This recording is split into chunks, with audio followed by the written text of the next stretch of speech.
2 വർഷത്തോളം താൻ കടുത്ത നാർസിസ്റ്റിക് അബ്യൂസിനും മാനസിക ശാരീരിക ചൂഷണങ്ങൾക്കും ഇരയായിരുന്നു എന്ന നടി അനുപമ പരമേശ്വരൻ്റെ തുറന്നുപറച്ചിൽ സിനിമാ ലോകത്ത് ചർച്ചയാകുന്നു. ധന്യ വർമ്മയ്ക്ക് നൽകിയ അഭിമുഖത്തിലാണ് താരം തൻ്റെ ജീവിതത്തിലുണ്ടായ കടുത്ത ട്രോമകളെക്കുറിച്ച് വെളിപ്പെടുത്തിയത്. അഭിമുഖത്തിൽ പങ്കാളിയുടെ പേര് വെളിപ്പെടുത്താൻ അനുപമ തയ്യാറായില്ല. എന്നാൽ താൻ നേരിട്ട വൈകാരിക ചൂഷണങ്ങളെക്കുറിച്ച് ഞെട്ടിക്കുന്ന വിവരങ്ങളാണ് താരം പങ്കുവച്ചത്. താൻ സാമ്പത്തിക നേട്ടങ്ങൾക്കോ ഉയർന്ന പദവിക്കോ വേണ്ടിയാണ് പ്രണയബന്ധത്തിൽ തുടർന്നതെന്നും പണം കായ്ക്കുന്ന മരത്തിൽ പിടിച്ചു എന്നും ആക്ഷേപിക്കുന്നവർക്ക് ശക്തമായ മറുപടിയാണ് അനുപമ നൽകുന്നത്. അനുപമയുടെ വാക്കുകൾ: ആ പോസ്റ്റ് വന്നിട്ട് 1 മാസത്തോളമായി. എൻ്റെ പോസ്റ്റ് വായിച്ചിട്ട് 2 തരത്തിലാണ് ആളുകൾ പ്രതികരിച്ചത്. ഞാൻ ഹീൽ ആകുന്നതിൽ സന്തോഷിക്കുന്ന വിഭാഗമായിരുന്നു ഒന്ന്. അതിൽ നിന്നും തിരിച്ചു പ്രതികരിക്കുന്ന ആളുകളുമുണ്ടായിരുന്നു. അത് ഒരു രാത്രി കൊണ്ട് സംഭവിച്ച പോസ്റ്റല്ല. അതിന് പിന്നിൽ ഒരുപാട് കാര്യങ്ങളുണ്ട്. അതൊന്നും ആളുകൾ കാണുന്നില്ല. ആ കുട്ടിയുടെ ജീവിതത്തിൽ എന്തോ അബദ്ധം പറ്റി, കുറച്ച് ചിത്രങ്ങൾ എടുത്തു, ഒരു വീഡിയോ ചെയ്തു, ക്യാപ്ഷൻ ഇട്ടു എന്നാണ് ചിലർ കരുതുന്നത്. എന്നാൽ 2 വർഷത്തെ ശാരീരികവും മാനസികവുമായ തകർച്ച ആ ഒരൊറ്റ പോസ്റ്റിന് പിന്നിലുണ്ട്. വെറുതെ എന്തെങ്കിലും ചിത്രങ്ങൾ പങ്കുവയ്ക്കാൻ ഞാൻ ആഗ്രഹിച്ചിട്ടില്ല. കുറച്ചു കാലം സോഷ്യൽ മീഡിയയിൽ നിന്ന് വിട്ടുനിൽക്കാൻ ഞാൻ ശ്രദ്ധിച്ചു. ഞാൻ പൂർണ്ണമായി ഭേദപ്പെട്ട് സജ്ജയാകുമ്പോൾ മാത്രം കാര്യങ്ങൾ പങ്കുവയ്ക്കണം എന്നതായിരുന്നു എൻ്റെ തീരുമാനം. സ്വയം തിരിച്ചറിഞ്ഞ മുറിവുകൾ ഉണങ്ങാൻ സ്വന്തമായി സമയമെടുത്ത് ശേഷം വളരെ പ്രധാനപ്പെട്ട ഒരു വിഷയത്തിൽ ശബ്ദമുയർത്തിയ ഒരു പെൺകുട്ടിയുടെ യാത്രയാണത്. അടിസ്ഥാനപരമായി അത് തിരിച്ചറിവ് കൂടിയാണ്. കഴിഞ്ഞ 2 വർഷത്തോളം നാർസിസ്റ്റിക് അബ്യൂസിന് ഇരയായിട്ടുണ്ട്.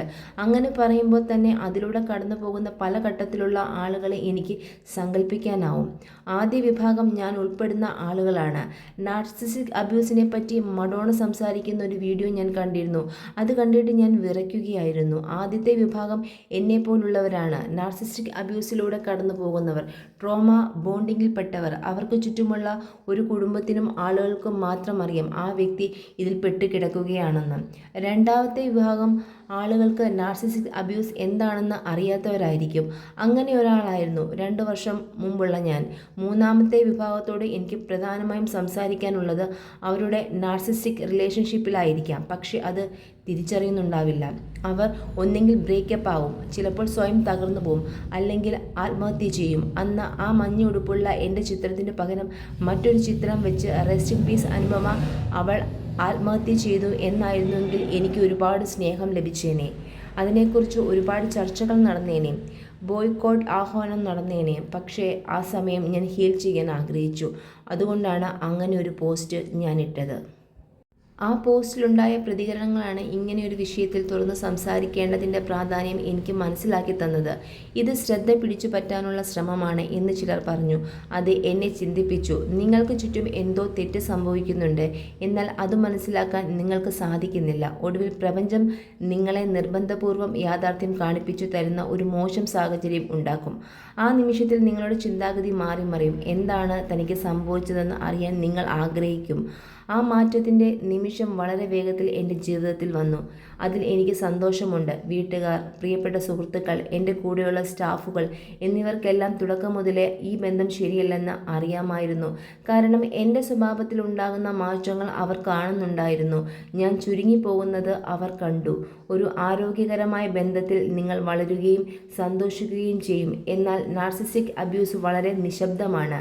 അത് വലിയ ബഹളത്തോടെയല്ല തുടങ്ങുന്നത്. നാർസിസിസ്റ്റെക്കുറിച്ച് പല തെറ്റിദ്ധാരണകളുമുണ്ട്. നാർസിസിസ്റ്റുകൾ സ്വയം അമിതമായി സ്നേഹിക്കുന്നവരാണെന്ന് ആളുകൾ കരുതുന്നു.